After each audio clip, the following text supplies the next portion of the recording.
All right, so now it's on to assembly. The outer supports aren't really that difficult. The one thing that makes my life a lot easier is the 90-degree corner clamp. Make sure they're flush and just attach them with your pocket screws.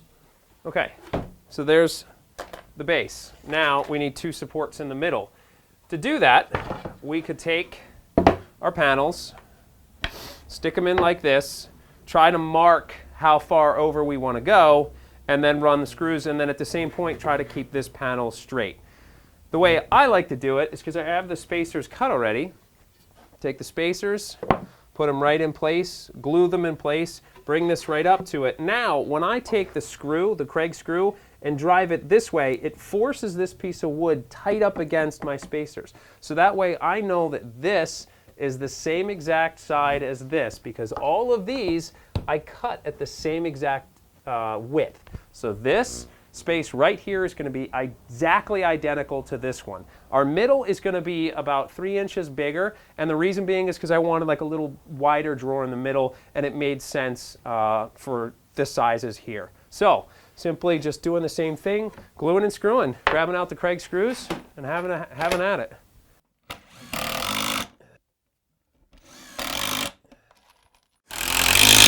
All right, there's one. Now the bottom, we'll just temporarily put this in because we don't need a spacer across the bottom and the back.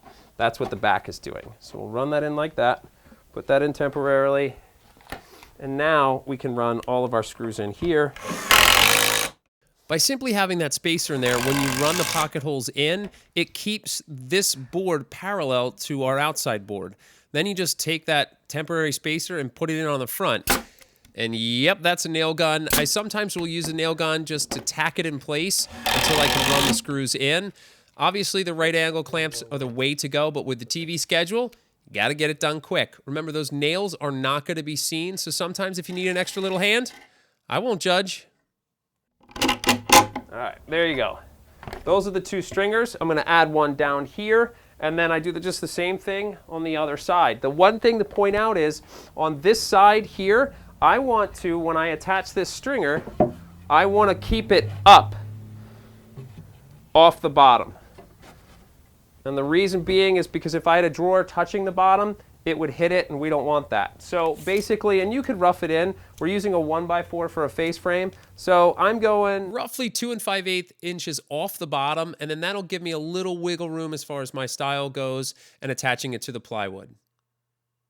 This is one of those times where you can't read off of the plan, meaning that if you made any minor error or if you didn't go exactly as far as the measurements go, this distance could be slightly off for you.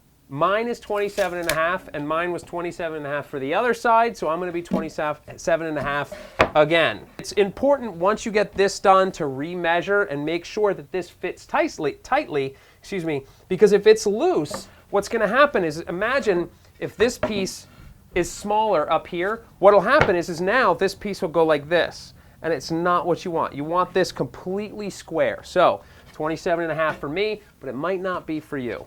So just run your pocket screws in, and if you need a little help, use the nail gun at an angle. 1.25 inches is the longest nail you want, and if you have a cameraman that has an extra finger, he can pull the trigger for you. What it does simply is just hold the piece there temporarily until you have the chance to come back with the pocket screws and lock it into place forever. All right, so it's a moment of truth. Now you've got your box.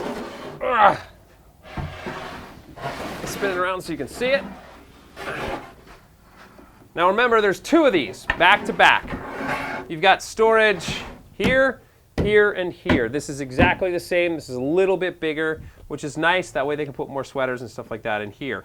Now we have to make a face frame for this, but at this point you want to make sure that you're square. Anytime that you have, or you build a box, I should say, you can check for square. Take your tape measure, hook it on the corner, and check your diagonals. Right now, 76 7/8. Remember that, because if I'm off, 76 7/8. You come over here and you see this. Get over here.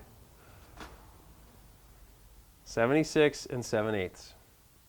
And that was before. So now I know that my box is square. So it's going to make, when I build my face frame, It's going to make it easier to install. If your box is all cattywampus at this point, adjust it. Because you've got these, you have a little bit of wiggle room. If you cut all of these 4 pieces on the table saw all at the same time, or all 6 pieces I should say, and then these separate, that's how you ensure that you've got a perfectly square box. I mean, we could have used solid material all here, but it would just been a waste of material. So now you can see drawers here, it's sturdy, it's square, it's everything we need it to be.